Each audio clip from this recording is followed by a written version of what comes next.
Welcome to Sports Geek, the podcast built for sports digital and sports business professionals.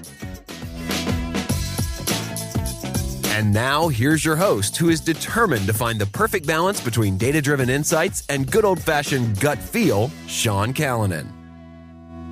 Thanks, DJ Joel. I'm Sean Callanan, and welcome to episode 378 of Sports Geek. In this week's episode, I catch up with Michael Johnstone. He's the Director of Membership and Ticket Marketing at Hoops Capital, who own the Sydney Kings and the Sydney Flames. Thank you very much for listening. You might be doing so on the Sports Geek website, sportsgeekhq.com, where you can find all Sports Geek podcast episodes, or you could be listening on your favourite podcast platform, whether it be Apple Podcasts, Spotify, or my personal favourite, Pocket Casts. As always, I love working with podcast guests and helping them optimize what they do in the digital space. You can get in touch with me at that very same website via email, sean@sportsgeekhq.com, or on socials at Sean Callanan or at SportsGeek. Always happy to hear from podcast listeners looking to level up what they're doing across digital, ticketing, sponsorship, a lot of the things that I talked to MJ about in this very episode. So please enjoy my chat with Michael Johnstone from Hoops Capital.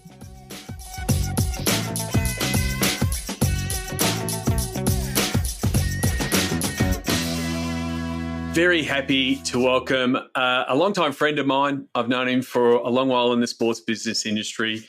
Michael Johnstone, he's the Director of Membership and Ticket Marketing at Hoops Capital, also known as the owners of the Sydney Kings and the Sydney Flames. Michael, welcome to the podcast. Thanks, Sean. We have known each other for quite a while. We've probably somebody called me a grizzled veteran the other day, so we're probably both in that bucket in that these days. We are definitely in that bucket. It is a bit foreign to me to be calling you Michael, so for the rest of this interview, I'm going to call you MJ because that's pretty much what everyone else calls you, and that's what I've known you for the many years.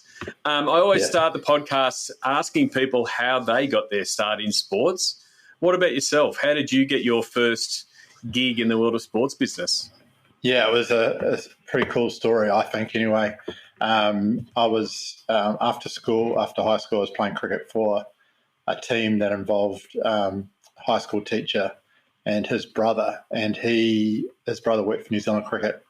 I'd finished uni by that stage, and I really wanted to get into sport at some stage in my career. And I knew Neil Maxwell had started at New Zealand Cricket and was probably going to build a marketing team at some stage.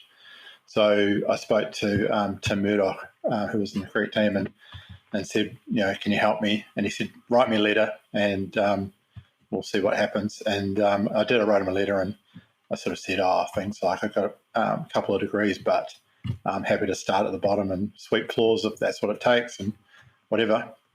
And then about 2.5 years later, I had a call from a colleague, and Neil Maxwell wanted to talk to me, and he was building a marketing team, and it went from there. And I was within a couple of weeks, I started work at New Zealand Cricket, which I found it very hard to believe at the time.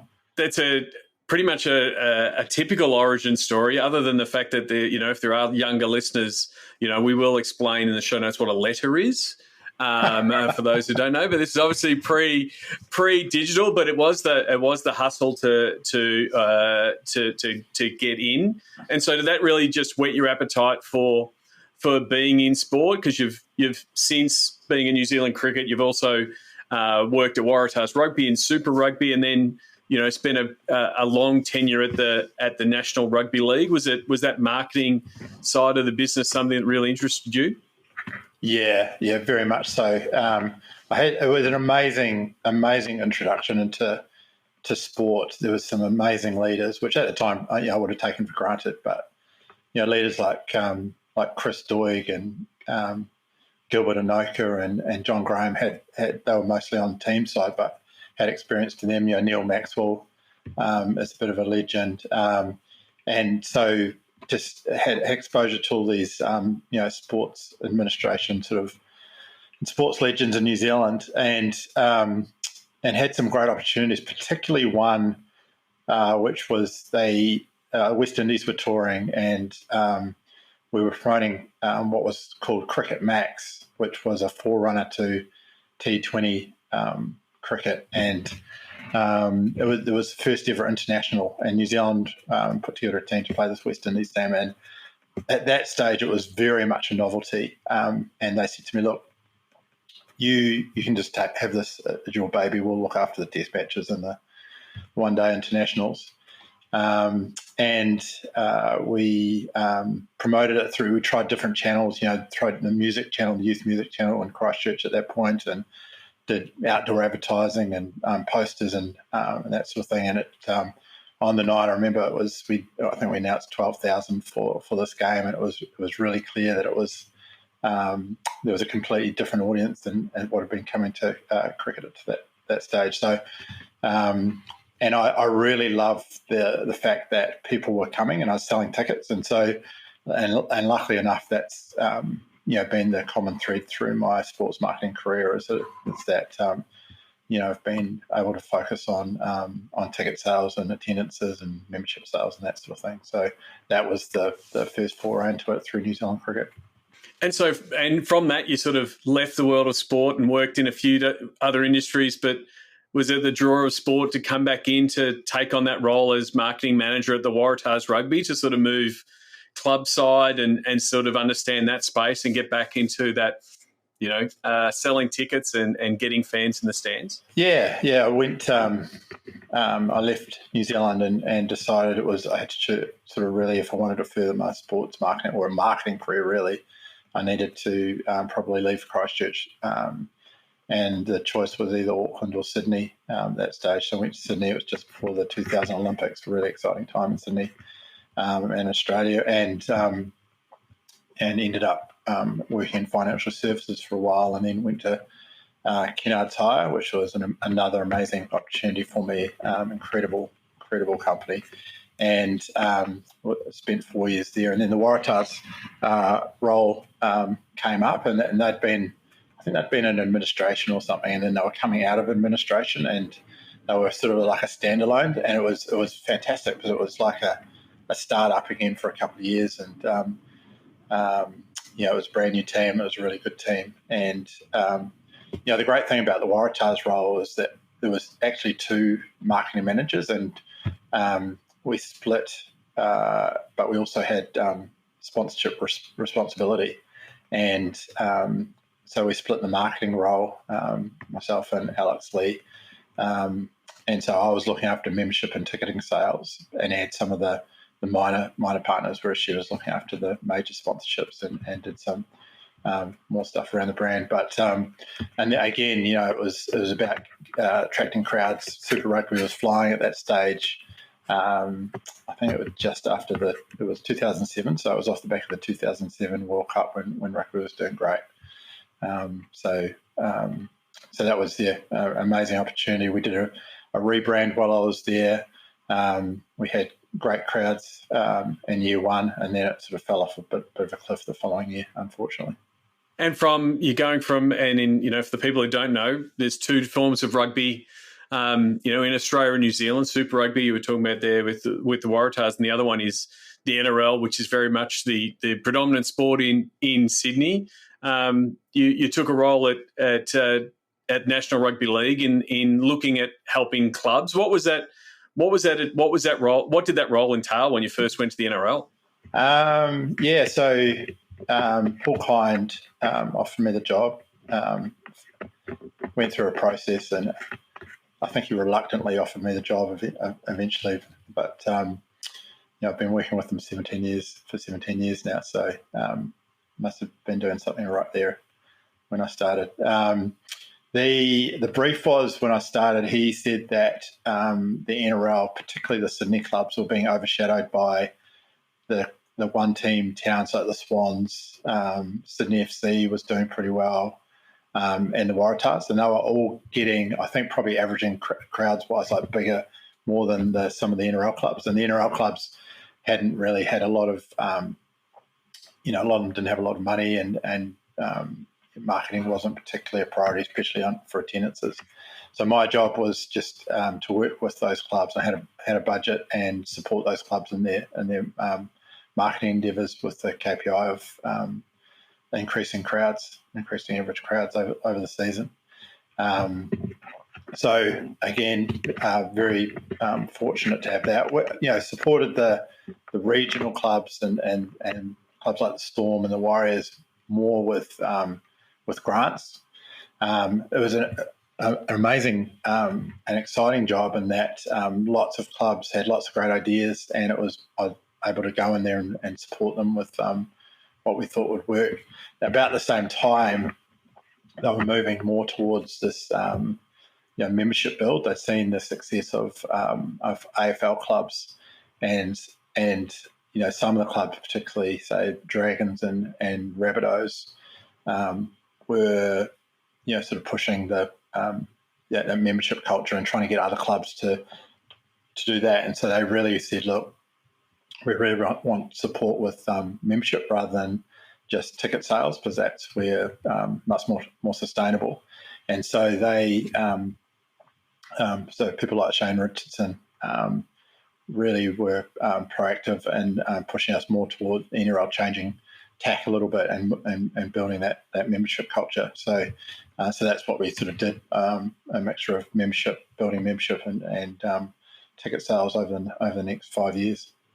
I mean, it was a really exciting time in the NRL. I mean, that's where we crossed paths. We were working in club land with, teams like the Storm and the Rabbitohs that were really accelerating that membership piece. But then there were other teams, like the Manly Sea Eagles that were coming from more a traditional club base and a suburban oval, and sort of, reframing themselves in that membership space. And on top of that, you had the extra layer of, all of these new social platforms and all these new communication channels. So, it was a really exciting time to be, I guess, part of the NRL ecosystem, but also, helping them grow and build out that fan comms to really, grow the revenue pie from a season ticket holder point of view, but then also, get more people into games. Yeah. And a lot of it was about changing the culture. I used to have a lot of discussions with clubs who, didn't necessarily buy into membership. I was listening to one of your podcasts the other day with Brett Clark, and Brett Clark was at the West Tigers, and their philosophy was that membership's really a discount on tickets, and we could actually just sell tickets at a high yield. So why would we bother trying to get everyone to become members when we're just going to lose revenue in the short term? It was really interesting. But the NRL had decided that this was the strategy that we wanted. So it was a lot of the job was actually trying to change the culture. And initially we had, probably younger marketing, fan engagement, commercial people really bought into it, and they could see what we were trying to do and what the AFL had successfully done. And so it was trying to change the culture of people above them and people on boards. So that was really interesting too. I mean, at that point, the NRL was relatively small compared to what it is today, and so it was pretty easy to get funding and get support for new ventures. It was as simple as going to a club and saying, what do you need for support? They would say, we need to really get behind membership. And then David Gallop, so I'd go to David Gallop as a CEO, and then he would say, write me a paper and then we'll present it to the CEO's meeting next week. And then knowing that a couple of clubs were already behind it, would present to it. And that was how easy it was to really get funding and get support from the NRL to invest in membership. Remember we had a meeting at one point. Initially, we're still sort of talking about some clubs are still talking about season tickets, and we were debating whether or not we were going to start referring to it as membership. And I think we decided that, look, AFL have all gone membership, so let's let's go down that path. And then I think you remember, Sean, if we used to go to those sports marketing conferences, and the debate came up about the Americans came down and started asking us what's all this membership stuff all about, and we sort of explained to them that membership's much wider than season tickets, and that sort of caught on a little bit in the US, I think. We have said, the AFL model of membership has been relatively successful, not relatively, very successful. Yeah. Over 1 million, I think there's over 1 million AFL members across the 18 clubs. But I think also just that term, like the fact that it was real education process for that time that you're in the NRL at multiple levels, whether it's convincing a CEO, convincing the ticketing folk that the mix is different, and it's not a discount piece. But then the other piece, and a lot of the stuff that we were doing was that fan facing piece to hey, why would you become a member? How it's different? Why you shouldn't just buy your ticket? How even doing as simple things as explaining how the money is flowing, the fact that the money's going to the club first and not via a ticketing vendor, and those kind of things were really important as part of a wider education piece to say, hey, this is why we want you to be part of it, whether you're the CEO or the person that stands on the hill or reserves their seat. And then that other piece of the word membership, how it becomes, you feel like a member. It's less transactional. It's not just, hey, I'm just, you're just getting a ticket. Thank you very much. Here's a transaction. It's, you are part of our club. And I think that piece, that identity piece is really, big in, fan development, engagement, making people feel part of the tribe. And, it's strange that one word going from, I had that same debate with Mark Cuban when he was on the podcast going, they're not members. We're not a country club. It's like, well, you are. You do want your fans to feel like part of the club, and if that means, buying a 3-game season ticket or wear a full game season ticket, you should still feel like, I'm a member. I'm somewhat closer to the locker room than someone that just goes buys a ticket from a ticket vendor. So, it's. I'm sure you gave that speech a few times to multiple people, multiple ways, but it has been a big success and sort of built that data foundation for the success of the NRL, that we see today. Yeah. No, it was an exciting time, and the best thing was just working with the clubs, and they all had different ways of doing things and introducing it, and building the culture of membership, and we did things that sort of seem silly now, but we did one season a race to 10,000 members, and we put together a reward package, which was really all contra, some advertising and that sort of thing for the club that could get to 10,000 members first, which I think those clubs are 20, 30,000 now, but it was just great. Everyone was working together on it. It was an exciting time. So fast forward post your time at the NRL, I want to look to your role now. You said you've worked with Paul kind of at the NRL. Tell us a little bit about coming back to the world of sport with what became Hoops Capital and the Sydney Kings. But what was your I guess major reason coming back into sport and working with the Sydney Kings? So I ended up 9 years at the NRL, 3 and a bit years under the commission, which is an interesting time, and I'm sure you've heard from other people who worked at the NRL during that time how interesting it was. And then after I finished up at the NRL, I was consulting for a while and worked on various sort of events, and did some work with the Eels for a short amount of time, and New South Wales Rugby League, and had been in touch with Paul, who had set up an agency and then started working. They merged, I think the story was, with TSE, which was Paul Smith's agency, and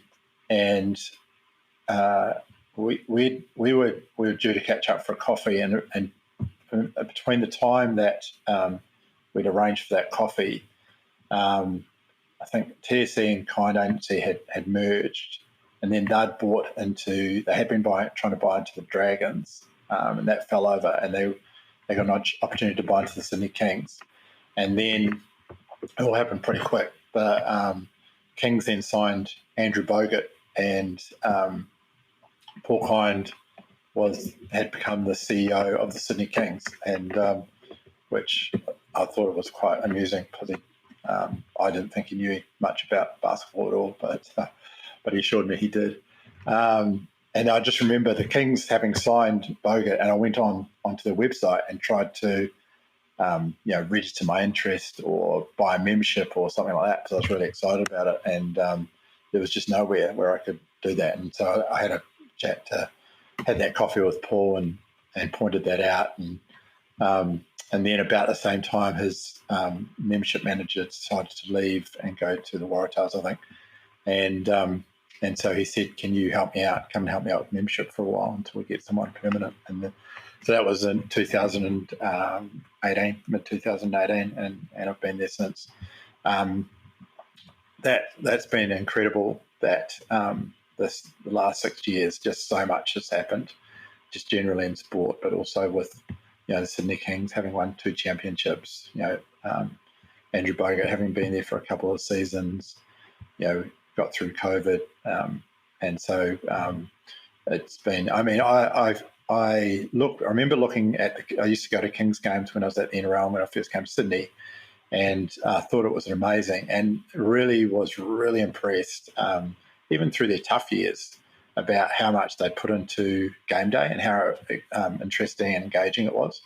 It was really exciting, and was sort of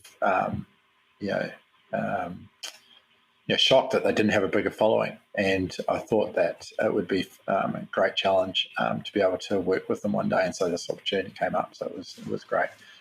So for people who don't know of the Sydney Kings, the Sydney Kings brand, you sort of talked about the Sydney Kings of the 90s, early 2000s that had big success off court, big brand.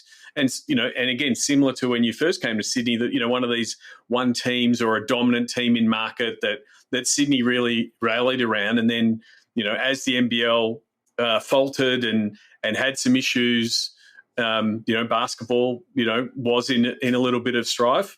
It got reintroduced to the market. But then when you came on board, what were some of the things that you were looking to do to plug some of those gaps? Like you said, go to the website and make sure you can capture the data, sell some tickets, those kind of things. So the functional stuff, but then also those broader things of reconnecting with that old market, but then also reconnecting with the new market. What were some of the key things that you wanted to do when you started to look at the Sydney Kings and understanding the brand that it had in market, but then also that growth opportunity you saw? Yeah, I guess the key thing, the Kings' journey is fascinating because they were out of the comp for a season, I think, and then they came back and they were playing at it's Kudos Credit and the old Sydney Entertainment Centre, and and that's where they'd been for 20 years, I think, and then that arena was shut down, and so they had to find a new home, and they moved out to what is now Kudos Bank Arena at Sydney Olympic Park, or Sydney Olympic venue, and they sort of they were there for a couple of years before I was, and their crowds were slowly building, but they invested a lot into the game day. It was the new owners had done a lot into building this fantastic game day experience, and it was unbelievable. But what they had to do was they had to take the people that had grown up with them in the east and try and get them to move to the Homebush, Sydney Olympic Park's not west. It's sort of on the outskirts of the inner west, but for a lot of people that were in the east, it's a long way. And it didn't have the pubs and the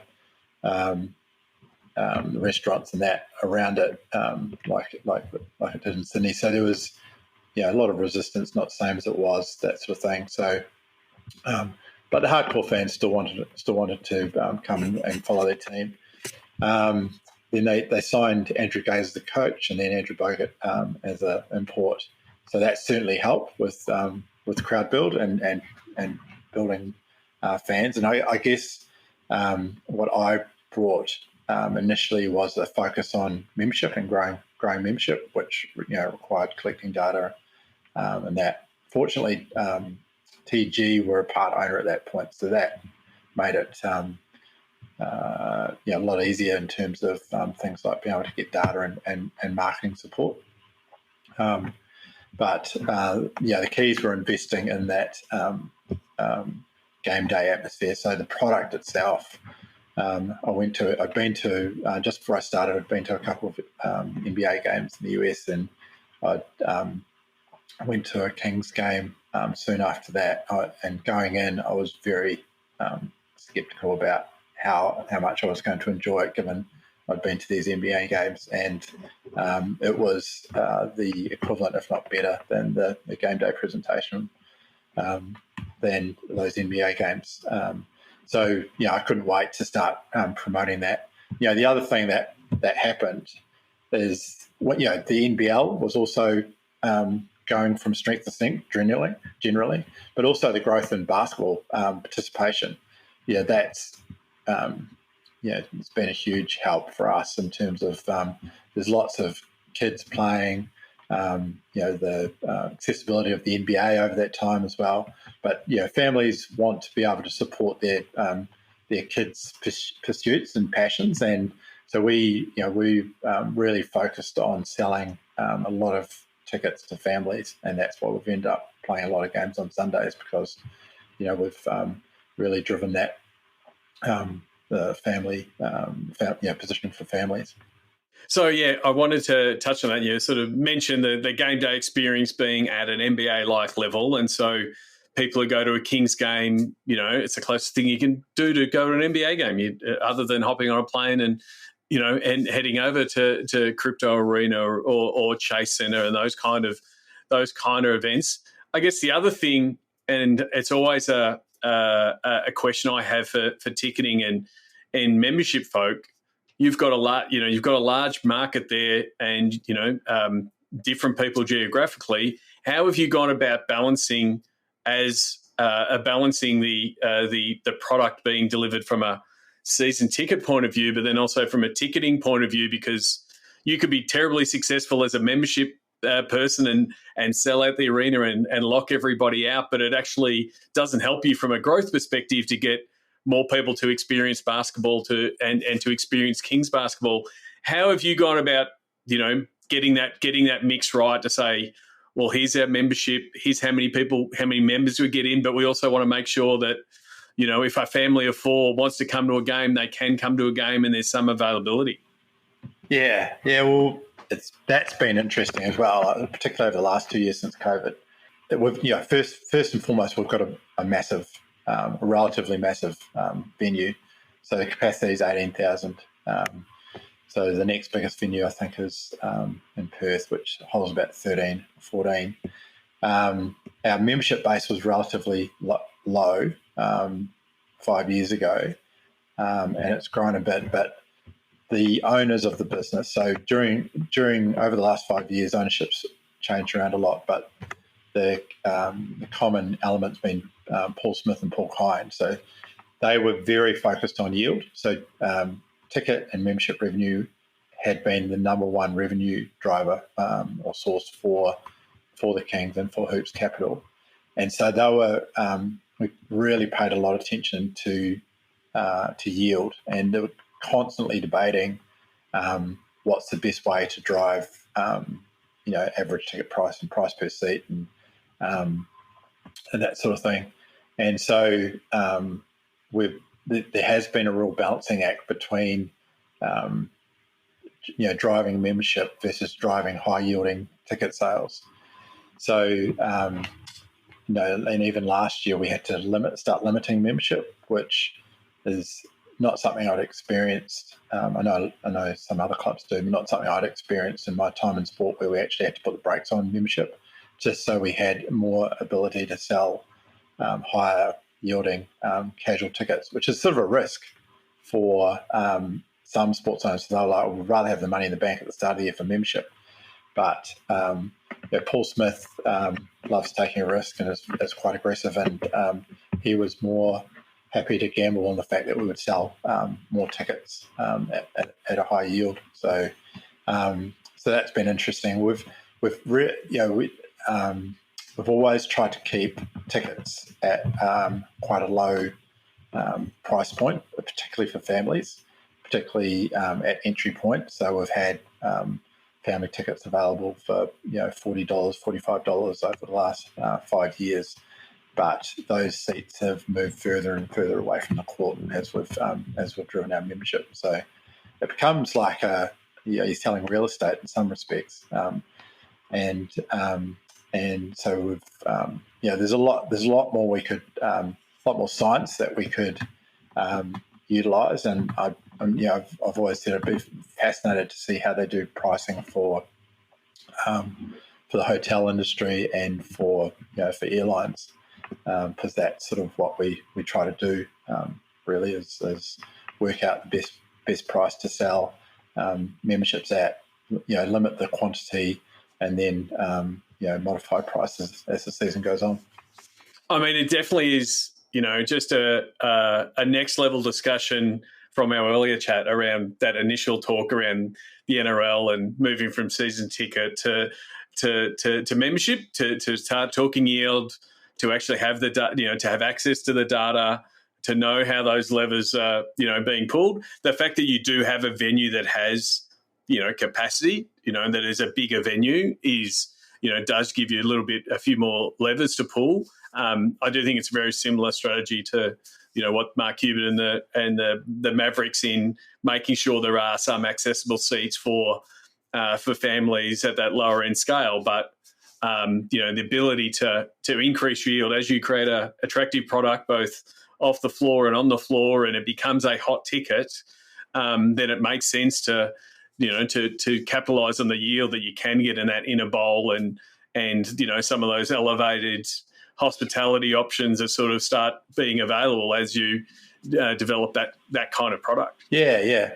And, we're constantly looking at our yield per seat, and, unfortunately, and the Hoops Capital doesn't break even, and Kings may have broken even the year that we had 3 home grand finals. It was probably, but then we invested in other parts of the business. So overall, it didn't break even.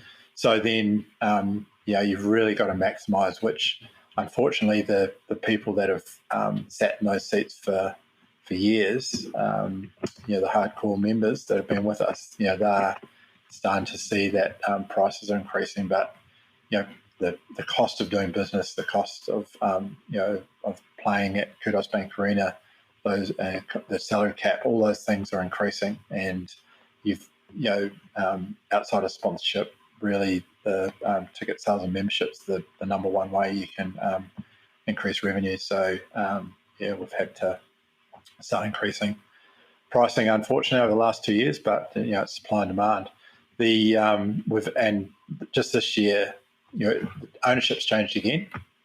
But part of that was that there's a refocus on driving more membership numbers again, and we've introduced a new membership this year, which is a bronze membership. We went away from bronze and silver category memberships, and so we're now going to attempt to sell a membership based on level 3 of our venue.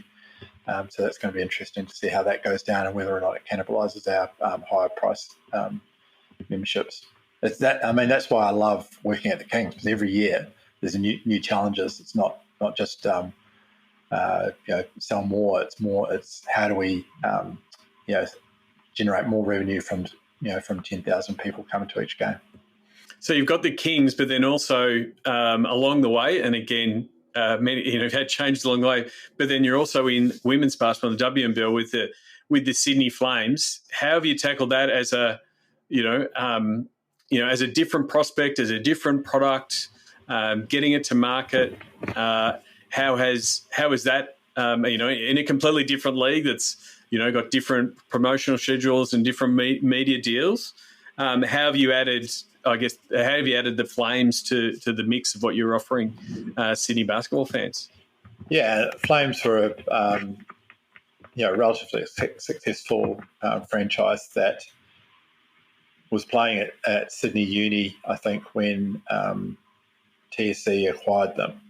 TSC then became Hoops Capital, rebranded the group as Hoops Capital.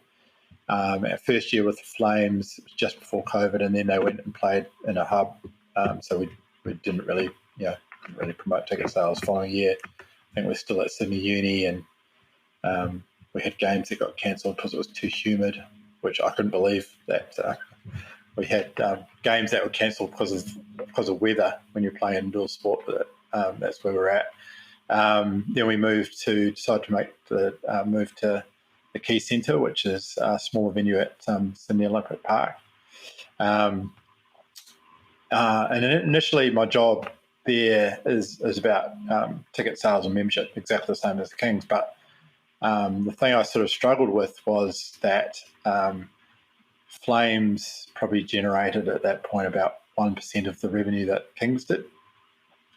So how could I justify spending 25% of my time when it's only contributing 1% of the revenue that the Kings? So, but then we knew that the Flames, as with all women's sport, it's bigger than ticket sales and membership sales. It was about, we've had sponsors and major sponsors that wouldn't have bought into Hoops Capital without having the Flames involved. And so, it's been a challenge to work out how, from a marketing point of view, we were going to, promote the Flames, and even internally having those discussions with the owners and the board about, what are we doing here? Are we just going to go down this path of promoting ticket sales? Because, that's not, it's certainly not going to pay the bills, and we're not getting. So we're halfway through that journey of working out what we're trying to do, which is, it's about raising visibility and getting attendances, and not necessarily paid attendances, but getting people to those games and getting the Kings supporters involved and delving into the pathways. And then, during that time, we've improved the team. We've got some amazing players now playing for the Flames. So, we're sort of halfway through that journey. We got some research back yesterday, which showing more and more of our Kings fans are paying attention to the Flames, and we've seen what's happened with the women's college basketball recently.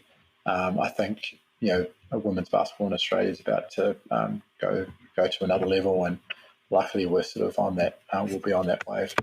I mean, and is there? I mean, you said there that NCAA, Caitlin Clark, the success and the visibility of the WNBA, but then another women's sport with the Matildas in market, had a very successful women's World Cup with many of the games in Sydney and sold out. Is it? I mean, from a women's sport point of view, is it a matter of just sort of breaking that, I guess, mindset, or trying to figure out what the system is, and is that what you're trying to look at with your research to go, is it community based? Is it season? Is it that people really want to really dive in and be that member piece?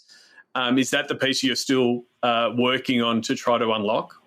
It's more about right now. It's about getting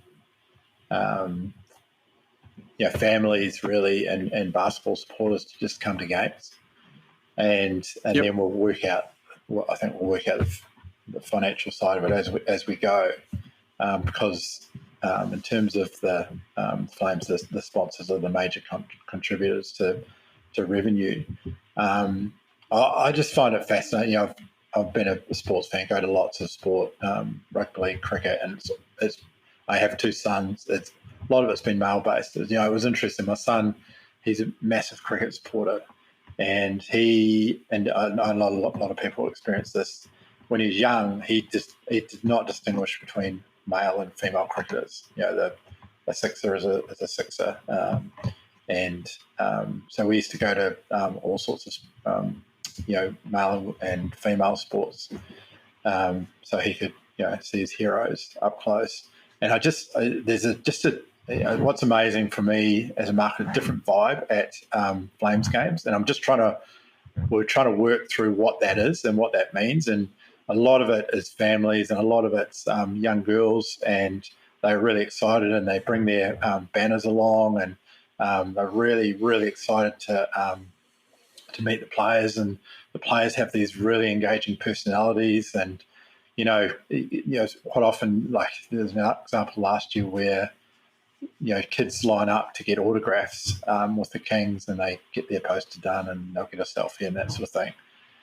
But quite often you see with Flames, like little girls just go up and hug the Flames, and and the Flames are happy to hug, and it's just a different vibe. And so I'm just trying to work through that and what that means from a marketing point of view, and encourage that. We've had last year, we pretty much doubled our attendances and had some great success, and we had the Lauren Jackson game, which got moved to Kudos Bank Arena, and had 7,000 or 8,000 at that game, which was amazing. So we're starting to work it out. It's just interesting how we do that. Yeah. So the execution piece and the how you go about it is still being refined, but at the same time, you're still getting that foundation of data. Who is the data of the people who are attending, finding out why they are attending, and then finding out what channels work best to get them to come back, and then also to refine that that game day experience to not be, oh, this is what we do at the Kings and this is what our version looks like. Hey, what does that fan group want? That sort of ticks the boxes is the wrong term, but like really satisfies what they're looking for in an experience, because that's what sports is in the end.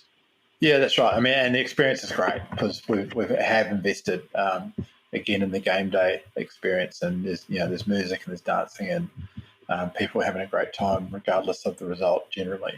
But to be honest, we are behind the ball on our data strategy, and recently started talking to Gemba about helping us with that. The research, we are starting to find out a lot more. But the hardest thing internally is to justify how much time. I love to be able to spend a lot of time on the Flames, but when Kings are generating so much revenue and there's still so much opportunity there, that's the difficult thing for me. I've been trying to work through that. Well, MJ, thank you very much for coming on the podcast. I want to get to the Sports Geek Closing 5. Do you remember the first sports event you ever attended? First one I remember was probably a rugby game. I grew up in Christchurch in New Zealand, so no surprise that I went to a rugby game. No memory at all, other than it was bloody cold. It was August. I think it was Canterbury versus Fiji in 1980, I think.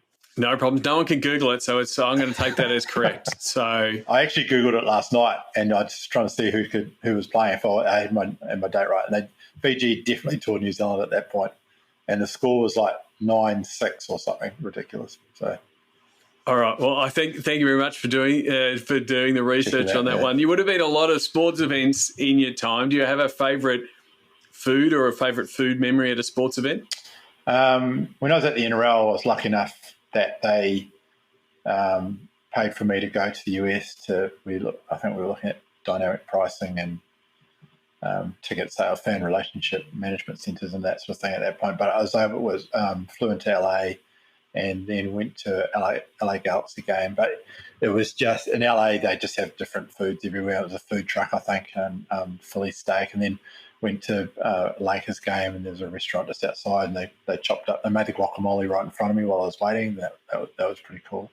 But I've been really enjoying the food offerings at Allianz Stadium recently. The new is just incredible what they've done there. I go to games there now because of the food. Well, again, that's part of the reason why venue and venue amenities keep rising because people have different reasons for going. And, food has definitely become one of them. Yeah, that's right. I have simple tastes. Yeah. What's the first app you open in the morning? Probably depends on notifications, but probably Instagram, generally speaking. Although I went to Twitter this morning because there was news breaking about David Fafita flipping back to the Titans. So I just wanted to check the veracity of that, see who was tweeting. So there was, so it was Twitter this morning, but generally speaking, it's Instagram. Is there someone that you either follow, might be on a social channel, or an author or a colleague that the podcast listeners should give a follow to? Podcast listeners, probably Dave Wakeman, who does talks a lot about ticketing and strategy, and is anti-comp ticketing, which is different to where we've been over the last few years. So probably Dave Wakeman. Terrific. And then lastly, and you can answer this personally, and then you can answer it potentially from a Hoops Capital and a ticketing membership point of view, but what social media platform is your MVP? From ticket sales point of view, still Facebook, I think. Because we have an older demographic for Kings. My personal one, I'm a bit sad about what's happened with Twitter or X, really. Are you sad about it, Sean? What's happened? Well, it's definitely not the place that because we probably met via Twitter and, around those initial conversations, whether it be JW Cannon having SB chats on Twitter or, connecting at conferences, like the sport conference with Simon. It's not the place that it once was. So the short answer is yes. Yeah, I used to love, you could debate and, talk industry stuff and then talk about your favourite sport and that sort of thing. So it's a bit sad, really, and there's nothing really to replace it. I knew this question was coming. I was going to say Foursquare when you asked me, but I remember everyone developing Foursquare strategies for a while, and you would have helped a few clubs doing those Foursquare strategies. This is true. I used to have pubs trending on Foursquare when we ran pub crawls through Melbourne. So, everyone had to have a location strategy and tell people about it. But unfortunately, that's also fallen by the wayside. Yeah. MJ, thank you very much for coming on the podcast. What is the best way for people to reach out to you if they want to learn more about what you're doing at Hoops Capital or the Kings and the Flames? What's the best way to do so? Probably LinkedIn, I'd say, or they can email me at michael.johnston@hoopscapital.com.au. And thanks for having me, Sean. I just want to say, you've done this amazing job for many years with Sports Geek, and you've developed this amazing archive of incredible, podcasts, and what you've done for the sports industry in Australia has been amazing. So I just want to congratulate you and thank you for that.